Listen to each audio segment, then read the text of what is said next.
Hi friends, I am Abhishek. Welcome to my YouTube channel the ocean of Shiksha. देखिए, अभी जो हमारा वीडियो डिस्कशन चल रहा है एम लक्ष्मीकांत का जो पार्ट हमारा 9 है, अदर कॉन्स्टिट्यूशंस डायमेंशंस, उसको डिस्कस करें। आज हमारा जो अदर कॉन्स्टिट्यूशंस डायमेंशंस की जो टॉपिक्स हैं, लास्ट टॉपिक है special provision relating to certain classes. Lecture 2 आज हमारी ये कंप्लीट हो जाएगा। लेक्चर 9 जैसे ही कंप्लीट हो जाओ उसके बाद हम अपना 10th पार्ट डिस्कस करेंगे एम लक्ष्मीकांत को, जो कि है पॉलिटिकल डायनेमिक्स। पॉलिटिकल डायनेमिक्स में हम क्या क्या डिस्कस करेंगे, जैसे पॉलिटिकल पार्टी के बारे में डिस्कस करेंगे, इलेक्शंस, रीजनल पार्टीज के बारे में डिस्कस करेंगे, क्या रोल होते हैं रीजनल पार्टी के, इलेक्शंस के बारे में, इलेक्शंस लॉ के रिगार्डिंग में, इलेक्टोरल रिफॉर्म्स, वोटिंग बिहेवियर क्या होता है, कोalition गवर्नमेंट किसे कहते हैं, एंटी डिफेक्शंस लॉ क्या है, प्रेशर ग्रुप क्या है, नेशनल इंटीग्रेशन और फॉरेन पॉलिसी के बारे में डिस्कस करेंगे। उसके बाद हमारा एम लक्ष्मीकांत खत्म हो जाएगा। एक और टॉपिक पार्ट बच जाता है 11th, जो कि हमारा constitutional working of the constitution, यानी कि हमारा संविधान कैसे काम करता है। जितना अभी तक हमने डिस्कस किया था, यानी कि फर्स्ट पार्ट में जो हमारा एम लक्ष्मीकांत का था, ओवरऑल वही होगा, एक तरीके से रिकॉल कर लेंगे उसको भी जल्दी। तो हमारा एम लक्ष्मीकांत की जो सीरीज है वो भी अब कंप्लीट होने के स्टेजेस पे आ चुका है। देखिए, आज हमारा लेक्चर 2 रहने वाला है। ऑलरेडी हमने फर्स्ट लेक्चर क्या डिस्कस कर लिया था। फर्स्ट लेक्चर में हमने क्या क्या डिस्कस किया था, ये चीज मैंने आपको बता दिया था कि हम इस चैप्टर के अंदर में क्या क्या डिस्कस करेंगे। अगर आप हिंदी मीडियम के स्टूडेंट हैं, हिंदी मीडियम में भी नोट्स बना सकते हैं। इंग्लिश मीडियम के स्टूडेंट हैं तो हिंदी मीडियम में भी इंग्लिश मीडियम में भी नोट्स बना सकते हैं। अगर आपको ये सारे नोट्स पीडीएफ के फॉर्म में चाहिए तो टेलीग्राम पे चैनल बना हुआ है, उसका लिंक आपको डिस्क्रिप्शन में मिल जाएगा। आप वहां से चैनल ज्वाइन करके फ्री ऑफ कॉस्ट सारे पीडीएफ डाउनलोड कर सकते हैं। स्टैंडर्ड बुक भी है, आप स्टैंडर्ड बुक भी हिंदी इंग्लिश दोनों में पीडीएफ से डाउनलोड कर सकते हैं, सिर्फ स्टडी पर्पज से। वो सेलिंग के पर्पज से नहीं है, बेचने के पर्पज से बिल्कुल नहीं है, सिर्फ और सिर्फ स्टडी के पर्पज से है। इसलिए वो सारी फ्री ऑफ कॉस्ट है, वहां से आप इजिली डाउनलोड कर सकते हैं। ये सारी चीजें हमने फर्स्ट लेक्चर में डिस्कस कर लिया था कि किस किस बेसिस पे कॉन्स्टिट्यूशन के अंदर में रिजर्वेशंस की बात रखी गई है, शेड्यूल कास्ट के, शेड्यूल ट्राइब्स के लिए, बैकवर्ड क्लासेस के लिए। फिर हमने डिस्कस कर लिया था परमानेंट एंड टेम्पोररी और प्रोटेक्टिव एंड डेवलपमेंटल के बेसिस पे जो रिजर्वेशंस दी जा रही थी, जो हमने क्लासिफाइड कर रखा था 2 बेसिस पे। स्पेसिफिकेशंस ऑफ क्लासेस के बारे में भी हमने डिस्कस कर लिया था फर्स्ट लेक्चर में, और कुछ आर्टिकल हमने डिस्कस किया था, यानी कि आर्टिकल 330 से लेकर के आर्टिकल 342 तक हमने डिस्कस किया था हमारे कॉन्स्टिट्यूशन के अंदर में कहता क्या है। आज हम कंपोनेंट्स ऑफ स्पेशल प्रोविजन के बारे में बात करेंगे, जिसमें हम 6 टॉपिक डिस्कस करेंगे। पहला, दूसरा क्लेम होगा, यानी कि जो हमारा पहला होगा वो होगा reservation for schedule caste and schedule tribes and special representation for Anglo Indians in legislatures के अंदर। दूसरा, claims of schedule caste and schedule tribes to survey and post services and post. तीसरा होगा special provision in services and educational grants for Anglo Indians. Fourth होगा हमारा national commission for schedule caste and schedule tribes. Fifth होगा control of the union over the administration of schedule area and welfare of schedule caste. और last हमारा होगा appointment for the commission to investigate the conditions of backward classes. Backward classes का मतलब है other backward classes के regarding में। ये सारे टॉपिक आज हम डिस्कस करेंगे और हमारा चैप्टर कंप्लीट हो जाएगा। सबसे पहले हम बात करते हैं कंपोनेंट्स ऑफ स्पेशल प्रोविंस का। जो पहला है reservation for schedule caste and schedule tribes, यानी कि जो रिजर्वेशंस दिए गए हैं शेड्यूल कास्ट और शेड्यूल ट्राइब्स का, और कुछ स्पेशल रिप्रेजेंटेशंस दिए गए किसके लिए, एंग्लो इंडियंस के बारे में। एंग्लो इंडियंस को किसमें, लेजिस्लेचर, यानी कि जो विधान परिषद है, जो हमारा विधानसभा है, उसमें कुछ स्पेशल रिप्रेजेंटेशन दिया गया। देखिए, एंग्लो इंडियंस किसे कहते हैं, ये हमने फर्स्ट लेक्चर में ही डिस्कस किया था। सीट इन लोकसभा, और हम यहाँ लोकसभा यानी कि lower house of the parliament, और स्टेट लेजिस्लेटिव असेंबली की बात करते हैं तो वहां पे शेड्यूल कास्ट और शेड्यूल ट्राइब्स के लिए जो सीट है वो क्या रखा गया है, उनके पॉपुलेशन रेशियो के बेस पे उनको रिजर्व किया गया, उनको रिजर्वेशंस प्रोवाइड कराई गई है। एडिशनली अगर बात करते हैं, लेकिन अगर हम एंग्लो इंडियंस कम्युनिटी की बात करते हैं तो उनका जो पर्याप्त नहीं है, तो राष्ट्रपति के द्वारा, प्रेसिडेंट के द्वारा क्या किया जाता है, 2 मेंबर को नॉमिनेटेड किया जाता है, कहाँ पे, लोकसभा के अंदर में, और उसी तरीके से गवर्नर नॉमिनेट करता है एक एंग्लो इंडियंस को, कहाँ पे, तो स्टेट लेजिस्लेटिव के अंदर में। तो ये चीज आप यहाँ पे समझ लीजिए, कहना क्या चाह रहा है यहाँ पे, ये समझिए कि देखिए, अगर हम पॉपुलेशन रेशियो की बात करें तो एंग्लो इंडियन की पॉपुलेशन ज्यादा ना होने की वजह से जो प्रेसिडेंट है वो क्या करते हैं, लोकसभा के अंदर में दो एंग्लो इंडियंस को नॉमिनेट करते हैं, और सिमिलर उसी तरीके से गवर्नर क्या करता है, एक मेंबर को स्टेट लेजिस्लेटिव असेंबली के अंदर नॉमिनेटेड करते हैं। आगे देखिए इसी पॉइंट में, ओरिजिनली अगर बात करें मूल रूप से जो रिजर्वेशन है या हम स्पेशल रिप्रेजेंटेशन की बात करते हैं, तो वो जो लास्ट वो क्या था, सिर्फ और सिर्फ 10 साल के लिए किया गया था। यानी कि 1950 में हमारा संविधान लागू हुआ था, और ये सिर्फ 10 रिजर्वेशन कितने साल के लिए दिया गया था, 10 साल, यानी कि 1960 तक के लिए दिया गया था। हालांकि इसको टाइम टू टाइम हर 10 साल के लिए क्या कर दिया गया था, बढ़ा दिया गया था। और 95th कॉन्स्टिट्यूशन अमेंडमेंट एक्ट जो कि 2009 में हुआ था, तो इसको बढ़ा करके फिर से 10 साल तक के लिए कर दिया गया था, 2020 तक इसे कर दिया गया। स्पेशल रिप्रेजेंटेशन जो एंग्लो इंडियंस की थी, वो अगर हम नेसेसरी की बात करें तो यानी कि एंग्लो इंडियंस के लिए जो विशेष प्रतिनिधित्व आवश्यक है, वो इसलिए है क्योंकि पूरे भारत में जो फैला हुआ एक बहुत छोटा सा समुदाय, यानी कि अगर हम एंग्लो इंडियंस की बात करें तो वो हमारी कंट्री के अंदर फैला हुआ एक छोटा सा जो क्या है, कम्युनिटी है। तो एक अगर हम धार्मिक, सामाजिक और भाषाई अल्पसंख्यक के रूप में बात करें, तो वो भी क्या है, अपनी कम संख्या के कारण उन्हें भी क्या है, रिजर्वेशंस दिया गया है। यानी कि संख्या के कारण नियमित चुनाव के माध्यम से जो लेजिस्लेटिव है, या हम बात करते हैं जो मतलब जो लेजिस्लेटिव के अंदर में, लेजिस्लेचर्स के अंदर जो रेगुलरी इलेक्शंस होते हैं के माध्यम से उन्हें कोई भी सीट नहीं जीत पाए, मतलब अभी तक वो कोई भी सीट अभी नहीं जीत पाए, तो इसलिए उनको नॉमिनेटेड कर दिया जाता है सेंट्रल स्टेट पे लोकसभा में प्रेसिडेंट के द्वारा, स्टेट में गवर्नर के द्वारा। अब बात करते हैं दूसरा टॉपिक है claims for schedule caste and schedule tribe service and post कार्यक्रम, यानी कि जो भी सेवाएं हैं या जो भी पद है उन पर जो अनुसूचित जनजाति है या अनुसूचित जनजाति है, उनके जो दावे होते हैं, क्लेम्स होते हैं। देखिए अगर हम सेंट्रल और स्टेट के जो भी पब्लिक सर्विसेज होते हैं, वो जो अपॉइंटमेंट्स किए जाते हैं अपॉइंटमेंट्स के लिए, तो उसमें वो क्या करते हैं, अपने अधिकार को, यानी कि जो शेड्यूल कास्ट है, शेड्यूल ट्राइब्स हैं, वो उस पर क्या करते हैं, क्लेम करते हैं। मतलब ये समझिए कि जो भी सेंट्रल और स्टेट दोनों लेवल पे जो पब्लिक सर्विसेज हैं, उस पर जो नियुक्त करते समय, अपॉइंटमेंट करते समय, जो शेड्यूल ट्राइब्स हैं, शेड्यूल कास्ट हैं, वो क्या करते हैं, अपने क्लेम्स पर वो क्या करते हैं, मतलब उनके जो क्लेम्स होते हैं, दावों पर वो क्या करते हैं, विचार किया जाना चाहिए। यानी कि उनके जो क्लेम्स है उस पर क्या कंसाइडेड करने की जरूरत है।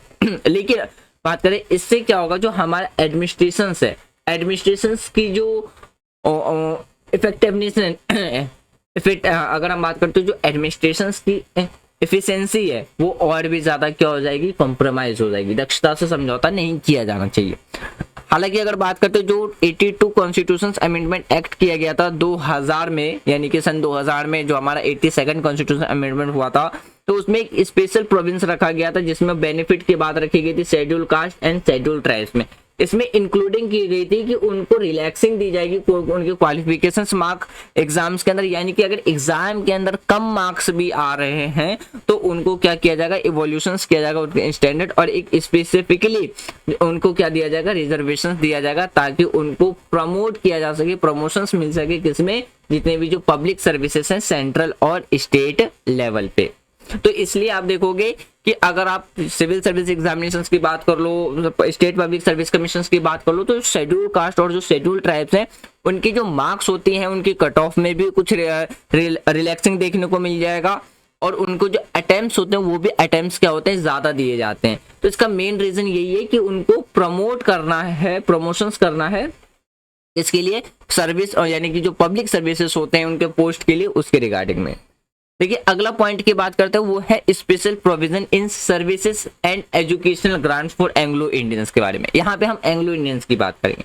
जब हमारा देश आजाद नहीं हुआ था, यानी कि आजादी से पहले जो सर्टेन पोस्ट होते थे वो रिजर्व होते थे किसके लिए, एंग्लो इंडियंस, किसमें, हमारे रेलवे के अंदर, या हम कस्टम्स, पोस्टल एंड जो टेलीग्राफ सर्विसेज, तो यूनियन के अंदर वो क्या होते थे, उनकी जो पोस्ट होती थी वो क्या होती थी, रिजर्व होती थी।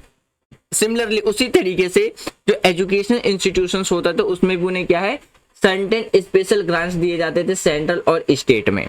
तो जो दोनों जो बेनिफिट्स थे वो अलाउ थे कंटिन्यू अंडर द कॉन्स्टिट्यूशन, यानी कि जब तक हमारा संविधान लागू हो गया था उसके 10 साल तक उन्हें क्या है, इन्हें बेनिफिट फाइनली मिला था और 1960 में जाकर के ये जो बेनिफिट थी वो क्या हो चुकी थी, खत्म हो चुकी थी। जैसे भी हमने थोड़ी देर पहले बात डिस्कस किया था, ये कितने साल के लिए था, सिर्फ और सिर्फ 10 साल के लिए था। बाकी एसटी और शेड्यूल कास्ट और शेड्यूल ट्राइब्स के लिए क्या किया गया, इसको टाइम टू टाइम एक्सटेंड किया जाने लगा था हर 10 साल के लिए। फिर देखिए जो हमारा फोर्थ टॉपिक था वो था national commission for schedule caste and schedule tribes. National commission की बात करते हैं, देखिए इसका आपको एक पॉइंट क्लास 8 की पॉलिटिकल साइंस की बुक में भी देखने को मिल जाएगा। अगर हम प्रेसिडेंट की बात करते हैं तो प्रेसिडेंट के द्वारा ही इस्टेब्लिश किया जाता है national commission for schedule caste and schedule tribes के लिए। किसके रिगार्डिंग में, ताकि वो इन्वेस्टिगेट कर सके जितने भी जो मैटर है रिलेटेड किसके कॉन्स्टिट्यूशनल सेफगार्ड के रिगार्डिंग में, और वो क्या करेंगे, उस पर रिपोर्ट बना करके प्रेसिडेंट को पेश करेंगे। ये बात किसमें रखी गई है, आर्टिकल 338 में कही गई है। सिमिलरली उसी तरीके से नेशनल कमीशन फॉर जो शेड्यूल ट्राइब्स है वो भी सेटअप किया जा सकता है, इन्वेस्टिगेट इशू जो भी कॉन्स्टिट्यूशनल सेफगार्ड है और रिपोर्ट बना सकते हैं प्रेसिडेंट को। और ये किसमें बात की गई है, आर्टिकल 338 ए में बात की गई, मतलब इसको अमेंडमेंट करके ऐड किया गया है। और प्रेसिडेंट क्या करेंगे, उस रिपोर्ट को पार्लियामेंट में वो क्या करेंगे, डिस्कस करने के लिए, डिटेलिंग एक्शंस लेने के लिए, मतलब एक्शंस लेने के लिए उसको पार्लियामेंट में प्रेजेंट करेंगे। ये बात रखी गई है आर्टिकल 338 ए में, जो कि प्रेसिडेंट के द्वारा नेशनल कमीशन बनाया जाएगा शेड्यूल कास्ट और शेड्यूल ट्राइब के लिए, और उस पर एक रिपोर्ट भी बनाई जाएगी। ओरिजिनली अगर बात करें तो हमारे कॉन्स्टिट्यूशन के अंदर एक सिंगल कंबाइंड नेशनल कमीशन देखने को मिलेगा दोनों के लिए, शेड्यूल कास्ट के लिए भी और शेड्यूल ट्राइब्स के लिए भी। लेकिन अगर हम 89th कॉन्स्टिट्यूशन अमेंडमेंट एक्ट की बात करते तो उसको सेपरेट कर दिया गया था, दो डिसेंट यानी दो कमीशंस को अलग अलग क्या कर दिया गया था, सेपरेट कर दिया गया था। और ये किसमें किया गया था, जो 89th कॉन्स्टिट्यूशन अमेंडमेंट एक्ट हुआ था, कब, 2003 में। अब देखिए यहाँ से एक चीज और देखिएगा, यहाँ से जो इंपॉर्टेंट क्वेश्चंस निकल के आएंगे वो यहाँ पे कॉन्स्टिट्यूशन अमेंडमेंट के रिगार्डिंग में और आर्टिकल के रिगार्डिंग में आपसे क्वेश्चंस पूछा जा सकता है। फिर देखिए एडिशनली बात करते हैं, जो नेशनल कमीशन था शेड्यूल कास्ट के लिए सिमिलर जो रिस्पॉन्सिबिलिटीज थी, किसके लिए, अदर बैकवर्ड क्लासेस के लिए, और जो एंग्लो इंडियंस कम्युनिटी थी उनके लिए। इसका मतलब है कि जो मस्ट वो इन्वेस्टिगेट करेंगे किसके रिलेटेड भी, जो कॉन्स्टिट्यूशन एंड जो लीगल सेफगार्ड है, और उस पर वो क्या करेंगे, रिपोर्ट बना करके पेश करेंगे किसके पास, प्रेसिडेंट के पास। फिर देखिए आता है हमारे पास control of the union over the administration for schedule area and welfare of schedule caste, मतलब अनुसूचित क्षेत्र के प्रशासन और अनुसूचित जनजातियों के लिए कल्याण यानी कि कल्याण पर संघ का जो नियंत्रण होगा उसके बारे में। तो प्रेसिडेंट क्या करेंगे, अपॉइंट करेंगे एक कमीशन जो कि रिपोर्ट तैयार करेगा एडमिनिस्ट्रेशन ऑफ शेड्यूल एरिया के लिए और वेलफेयर स्कीम्स के लिए, यानी कि वेलफेयर ऑफ शेड्यूल ट्राइब्स के लिए स्टेट के अंदर में। और वो क्या करेंगे, वो किसी भी टाइम किया जा सकता है, बट ये क्या है, but it is a mandatory after the 10 year. ये कितने सालों तक के लिए मैंडेटरी है, 10 सालों तक के लिए ही मैंडेटरी होगा, मतलब ये, लेकिन संविधान के प्रारंभ से ये 10 साल बाद क्या होगा, 10 साल बाद ही ये क्या होगा, अनिवार्य होगा। मतलब अगर बात करते हैं इस जो स्टार्ट होगा हमारे कॉन्स्टिट्यूशन अकॉर्डिंगली, अगर हम कमीशन की बात करते हैं तो वो अपॉइंट किए गए थे 1960 में, और इसको लीड कौन कर रहा था, तो UN वेबर के द्वारा इन्हें लीड किया जा रहा था। और जो सबमिट किया गया था वो कब किया गया था, 1961 में इन्होंने एक रिपोर्ट बनाई थी और उसको सबमिट किया था 1961 में। सेकंड कमीशन की बात करते वो अपॉइंट किया गया था 2002 में, और उसको जो चेयर कर रहे थे वो दिलीप सिंह भूरिया लीड कर रहे थे। एडिशनली बात करते जो सेंट्रल गवर्नमेंट की अथॉरिटी थी जिसमें डायरेक्ट स्टेट के द्वारा क्या है, मतलब जो डायरेक्ट स्टेट थे वो क्रिएटिंग और इम्प्लीमेंटिंग, इसमें जो था वो क्या था, वेलफेयर स्कीम्स को इम्प्लीमेंट करना था शेड्यूल ट्राइब्स के लिए। तो ये आपको देखने को मिल जाएगा, control of the union over the administration of schedule area and the welfare state. उसके बाद देखिए जो लास्ट टॉपिक है वो है हमारा appointment of the commissions to investigate the conditions of other backward classes. मतलब जो कमीशन बनाई गई थी, अपॉइंट किए गए थे, वो किसके लिए किया गया था, कि जो अदर बैकवर्ड क्लासेस की जो कंडीशंस है उनकी इन्वेस्टिगेशंस के लिए प्रेसिडेंट अपॉइंट कर सकता है कमीशन किसके लिए, इन्वेस्टिगेट जो भी कंडीशन है social and educationally backward classes है उनके लिए, और वो रिकमेंडेट कर सकते हैं कि किस तरीके से इनकी सिचुएशंस को क्या किया जा सके, इम्प्रूव किया जा सके। कमीशन क्या करेगा, इस पे एक रिपोर्ट बनाएगा, रिपोर्ट बना करके प्रेसिडेंट को देंगे, और प्रेसिडेंट उसको क्या करेंगे, पार्लियामेंट के अंदर प्रेजेंट करेंगे, ताकि इस पे क्या किया जा सके, एक्शन लिए जा सके। उसी तरीके से यानी कि अब तक ऐसा जो है वो 2 बार किए जा चुके हैं। अभी तक ऐसे 2 बार कमीशंस बनाया जा चुका है। पहला जो कमीशंस बना था वो लीड कर रहे थे कौन, काका केलकर, जो कि 1953 में, और उनके द्वारा जो रिपोर्ट सबमिट की गई थी वो किया गया था 1955 में।